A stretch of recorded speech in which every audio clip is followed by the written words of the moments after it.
ప్రియులు, I for God ministries Vatsalya charitable trust అధ్యక్షులు అన్నయ్యని సాదరంగా మనం చప్పట్లు కొడుతూ ముందుకు ఆహ్వానిద్దాం.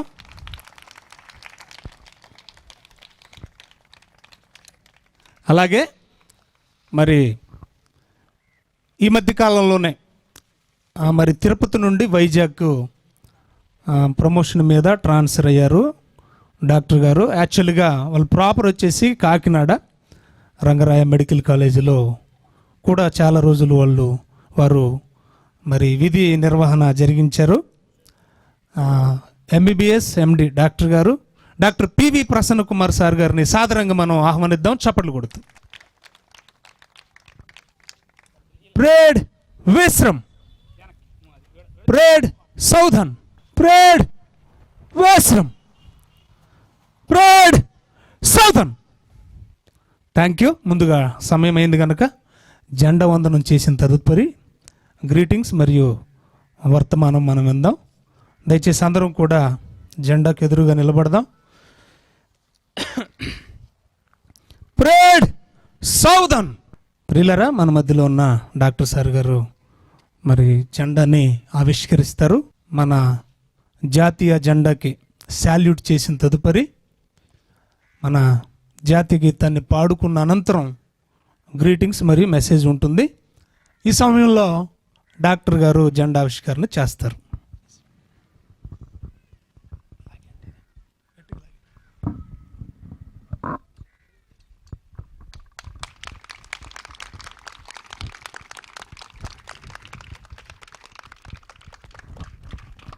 నేషనల్ యాంథమ్ शुरू कर.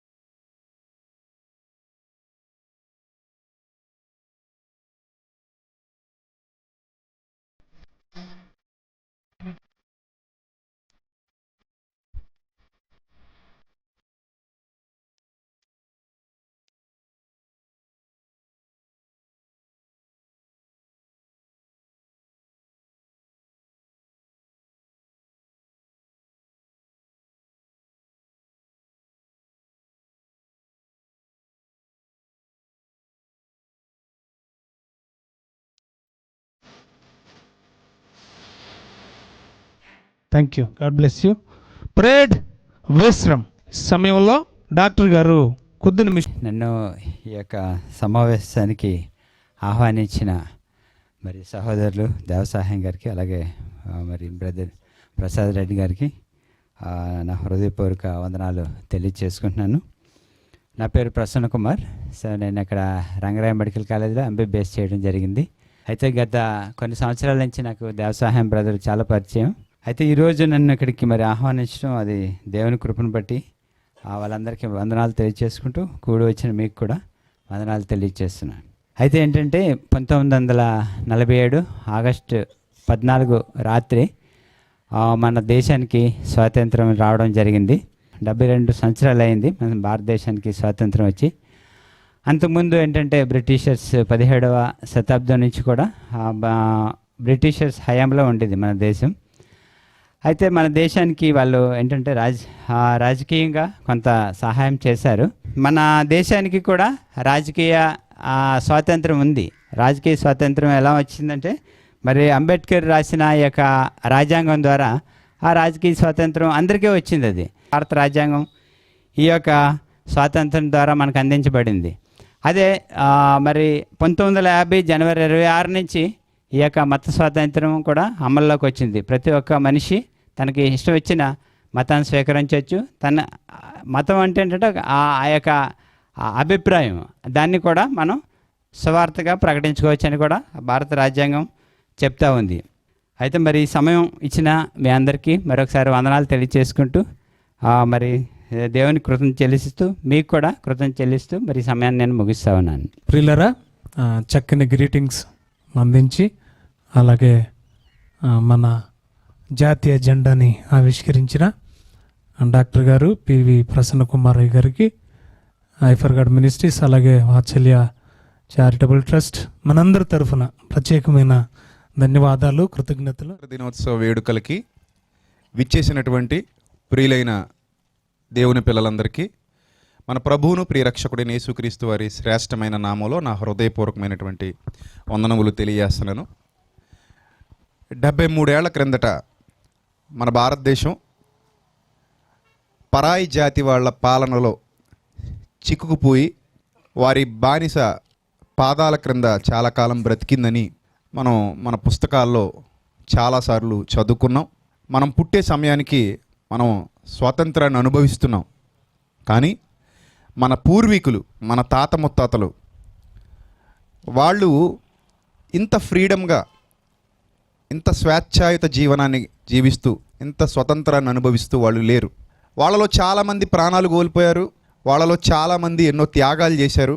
వాళ్ళు సాటి మనిషిని ప్రేమించడంలో ఒక అడుగు ముందుకేసి తమ స్వార్థం కోసం కాకుండా అందరి కోసం బ్రతకాలనే మంచి నిర్ణయాలు కలిగి జీవించారు. అంతేకాకుండా బ్రిటిష్ వాళ్ళలో కూడా అందరినీ మనం వ్యతిరేకించడానికి వీల్లేదు. అందులో మన పక్షంగా పనిచేసిన నీతిమంతులు కూడా చాలామంది ఉన్నారు. అందులో ఒక అనీ బీసెంట్ కానివ్వండి, ఇంకా చాలామంది, ఒక ఆండ్రూస్ కానివ్వండి, విలియం కేరీ గారు కానివ్వండి, మన ధవళేశ్వరంలో ఆనకట్ట కట్టి మన ఉభయ గోదావరి జిల్లాలకు ఎంతో ఉపకరించినటువంటి సర్ ఆర్థర్ కాటన్ మహాశయుడు కానివ్వండి, ఇలాంటి వాళ్ళు ఎందరో మనకు ఉపయోగపడ్డారు, మనకు మేలు కూడా చేశారు. మనుషుల్లో మంచివాళ్ళు ఉంటారు, చెడ్డవాళ్ళు ఉంటారు. చెడ్డవాళ్ళు చెడ్డ పనులు చేస్తారు, మంచివాళ్ళు మంచి పనులు చేస్తారు. సో అలా బ్రిటిష్ వాళ్ళలోనూ ఇండియన్స్లో కూడా చెడ్డవాళ్ళు ఉన్నారు, మంచివాళ్ళు ఉన్నారు. ఎందుకంటే స్వాతంత్రోద్యమం జరుగుతున్నటువంటి సమయంలో బ్రిటిష్ వాళ్ళతో చేతులు కలిపి ఉద్యమకారుల్ని హతమార్చినటువంటి మన నకిలీ భారతీయులు కూడా కొంతమంది మన భారతదేశంలో ఆ కాలంలో ఉండేవారని మనం చరిత్రలో చదువుకుంటున్నాం. ఒక అల్లూరి సీతారామరాజుకి వెన్నుపోటు పొడిచిన వాళ్ళు కానివ్వండి, ఒక భగత్ సింగ్ హత్యకు కారకులైన వాళ్ళు కానివ్వండి, ఎందరో స్వతంత్ర సమరయోధుల్ని మట్టు పెట్టడానికి బ్రిటిష్ వాళ్ళతో చేతులు కలిపినటువంటి దొంగలైన, దేశభక్తి లేనటువంటి భారతీయులు కూడా ఉన్నారని మనం చరిత్రలో చదువుకున్నాం. అయితే ప్రియులరా, ఈరోజు ఈ స్వాతంత్ర దినోత్సవాన్ని పురస్కరించుకుని దేశం పట్ల, భరత జాతి పట్ల మన గౌరవాన్ని మనం ప్రదర్శిస్తూ, దేశ క్షేమం కోరుతూ, దేశం కొరకు ప్రార్థిస్తూ, దేశం సుభిక్షంగా ఉండాలని, దైవ అనుగ్రహం దేశం పొందుకోవాలని, దైవం యొక్క అనుగ్రహాన్ని పొందుకున్నటువంటి దేశం ఆ దైవాన్ని స్మరిస్తూ ఆయన యందు, ఆయన అడుగు జాడల యందు నడుచుకోవాలని ప్రతి ఒక్కరూ కూడా తప్పకుండా దేశం కొరకు, దేశ భవితవ్యం కొరకు, దేశ సమగ్రత కొరకు, దేశ సౌభ్రాతృత్వం కొరకు ప్రతిరోజు మనం ప్రార్థన చేయాల్సిన వారమై ఉన్నాం. ఇది మనందరి బాధ్యత.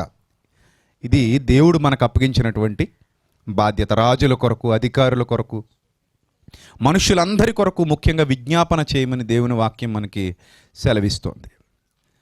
సో ఈ స్వేచ్ఛావాయువులు ఊదుతున్నటువంటి మన భారతదేశంలో స్వతంత్రం వచ్చిందని సంతోషపడేదానికంటే కూడా వచ్చిన స్వతంత్రాన్ని చాలామంది కుటిల, నీచ, స్వార్థ ప్రయోజనాల కోసం వాడుకునేటువంటి వ్యక్తులు దుర్వినియోగం చేస్తున్నారన్న బాధ మనల్ని ఎప్పటికీ వెంటాడుతుంది. ఎన్నో స్కామ్లు, ఎన్నో కుంభకోణాలు, ఎంతో ధనాన్ని విదేశీ బ్యాంకుల్లో దాచుకున్నటువంటి దుర్మార్గులు కూడా మన భారతీయులే. ఒకనాడు తెల్లవాడు దోచుకున్నాడని బాధపడుతున్నాం, కానీ దానికంటే డబల్ నల్లవాడు తెల్లవాడి కంటే ఎక్కువగా మన దేశాన్ని దోచుకు తింటున్నాడు అన్నది జగమెరిగినటువంటి సత్యం, మనందరికీ తెలిసినటువంటి సత్యం. వేల కోట్ల రూపాయలు స్విస్ బ్యాంకులో ఈరోజు మూలుగుతున్నాయి. అందుకే భారతదేశం ఇంకా అభివృద్ధి చెందుతున్న దేశాల లెక్కల్లో ఉంది తప్ప అభివృద్ధి చెందిన దేశాల లెక్కల్లోనికి వెళ్ళలేకపోయింది. కాబట్టి స్వార్థం తొలగిపోయినప్పుడే, మనుషుల్లో స్వార్థపూరితమైన భావనలు తొలగిపోయినప్పుడే మన దేశం నిజంగా అభివృద్ధి చెందుతుంది. ఇటు ఆత్మీయంగా కానివ్వండి, అటు భౌతికంగా కానివ్వండి.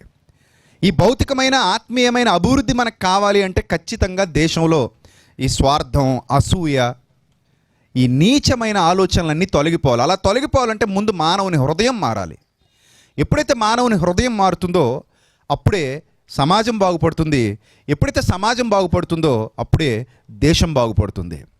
అంటే దేశం బాగుపడాలంటే చాలామంది స్వచ్ఛ భారత్ అంటే మన భారతదేశాన్ని శుభ్రంగా ఉంచుకుందాం, ఎక్కడ మురికి లేకుండా, చెత్త లేకుండా, చెదారాలు లేకుండా శుభ్రంగా భారతదేశాన్ని ఉంచుకుందాం అంటున్నారు. ఎస్, కరెక్టే, భారతదేశం శుభ్రంగా ఉండాలి, కరెక్టే. అంత మాత్రమే కాదు,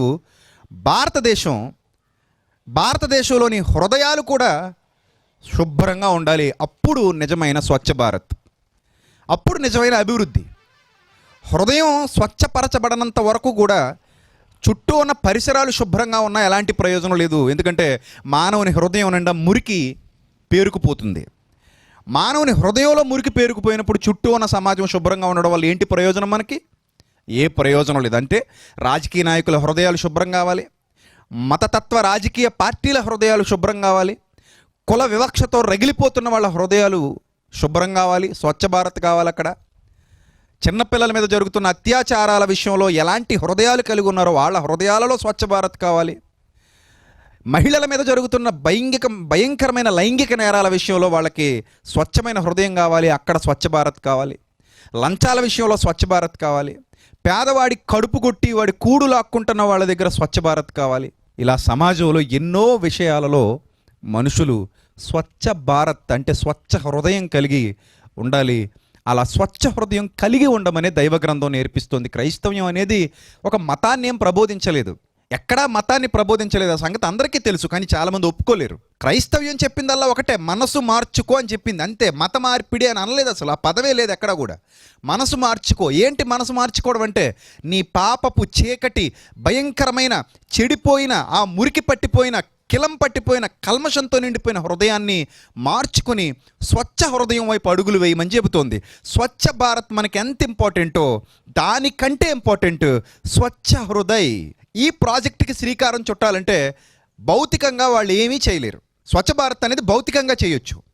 మనం అందరం రోడ్ల మీదకి వెళ్ళి కనిపించిన పేపర్లన్నీ తీసేసి, కనిపించిన పేపర్లన్నీ ఏరేసి, వాటిని డస్ట్బిన్లో వేసేసి, ఇదిగో మేము స్వచ్ఛ భారత్లో పాల్గొన్నామని చెప్పొచ్చు. కొంతమంది రాజకీయ నాయకులు అయితే తుక్కు కూడా తెచ్చుకుని ముందే ఆ తుక్కు కింద వలకబోసుకుని చీపురులతో తుడిచినట్టుగా యాక్టింగ్ చేస్తున్నారు. చూశారు కదా మీరు, మీడియాలో వచ్చేసినాయి అలాంటి వీడియోలు. ముందే వాళ్ళు ఒక 2 బుట్టలు తుక్కు తెచ్చుకుంటారనమాట. శుభ్రంగా ఉన్న నేల మీద తుక్కు వలకబోస్తారు. సో దాన్ని తుడిచేసి ఫోటోలకు ఫోజులు ఇచ్చి, వీడియోలకు ఫోజులు ఇచ్చి వెళ్ళిపోతారు. ఇది స్వచ్ఛ భారత్ ఈ రోజున. అంటే అక్కడ నిజమైన స్వచ్ఛ భారత్ జరగట్లేదు. ఎందుకు నిజమైన స్వచ్ఛ భారత్ జరగట్లేదంటే వాళ్ళ హృదయాలు స్వచ్ఛంగా లేవు కాబట్టి. సో ఈ భారతదేశం బాగుపడాలి, భారతదేశమే కాదు ఏ దేశమైనా సరే బాగుపడాలి అంటే స్వచ్ఛ హృదయాలు కావాలి. దాని గురించే బైబిల్ బోధించింది. ముందు మనసు మార్చుకోండి, నిన్ను వలే నీ పొరుగు వానిని ప్రేమించు. నిన్ను నువ్వు ఎలా అయితే ప్రేమించుకుంటున్నావో అలాగే నీ పొరుగువాడిని కూడా ప్రేమించు. అవతల వాళ్ళకు కూడా సహాయపడు. వాళ్లకు నీకేది అవసరమో వాళ్ళకు కూడా అదే ఇవ్వు. ఆ ఇచ్చే ప్రయత్నం చెయ్యి. సాధ్యమైనంత వరకు నీకు దేవుడిచ్చినంతలో, నీకున్న కలిమిలో, లేమిలో ఉన్న వారిని ఆదరించే మనసు కలిగి ఉండు. నీ దగ్గర 10 రూపాయలు ఉంటే 1 రూపాయి అయినా లేనివాడికి పెట్టడానికి ప్రయత్నించు. ఇలా ఎన్నో విషయాలలో దేవుని వాక్యం మనకి బోధ చేస్తుంది, మనల్ని బలపరుస్తుంది. కాబట్టి ఈ 73వ స్వతంత్ర దినోత్సవ వేడుకలలో ఈ సత్యాన్ని మనం గుర్తెరిగి వచ్చే సంవత్సరం నుంచి మరింత అభివృద్ధి పదంలో హృదయ పరివర్తన కలిగి జీవించాలని, హృదయాన్ని ఇంకా శుభ్రం చేసుకుంటూ, మనసుని ఇంకా శుభ్రం చేసుకుంటూ, మనసులో ఉన్న మలినాన్ని ప్రతిరోజు కడిగేసుకుంటూ, శరీరానికి ఎలా అయితే శుభ్రం చేస్తున్నామో స్నానం ద్వారా, అలాగే మనసుకు కూడా దేవుని మాటల ద్వారా, దేవుని వాక్యం ద్వారా హృదయాన్ని కూడా శుభ్రం చేస్తూ మరింత అభివృద్ధి పదవిలో ఆత్మీయంగాను భౌతికంగాను మనమందరం నడవాలని మనస్ఫూర్తిగా కోరుకుంటూ నా మాటలు ముగిస్తున్నాను. అందరికీ వందనాలు. Thank you so much. Doctor sir గారు ప్రార్థన చేస్తారు, అన్నయ్య దీవెనలు ఇస్తారు. సెలవు తీసుకుందాం. ప్రార్థన చేసుకుందాం. ప్రేమ నమ్మకమైన మా పరలోకపు తండ్రి, అయా మీరిచ్చిన స్వాతంత్రాన్ని బట్టి వందనాలు తెలియచేసుకుంటున్నాము. అవును తండ్రి, కూడి వచ్చిన ప్రతి ఒక్కరిని కూడా జ్ఞాపకం చేసుకోండి. ప్రభువే ఆత్మ అని చెప్తున్నారు. మీ యొక్క ఆత్మ ఎక్కడైతే ఉంటుందో అక్కడ స్వాతంత్రం ఉంటుందని చెప్తున్నారు. మనిషి ఎప్పుడైతే ఆత్మలో స్వాతంత్రం పొందుకున్నాడో సమాజం బాగుపడుతుంది, తద్వారా రాష్ట్రం బాగుపడుతుంది, తద్వారా దేశము ప్రపంచం అంతా బాగుపడుతాయి.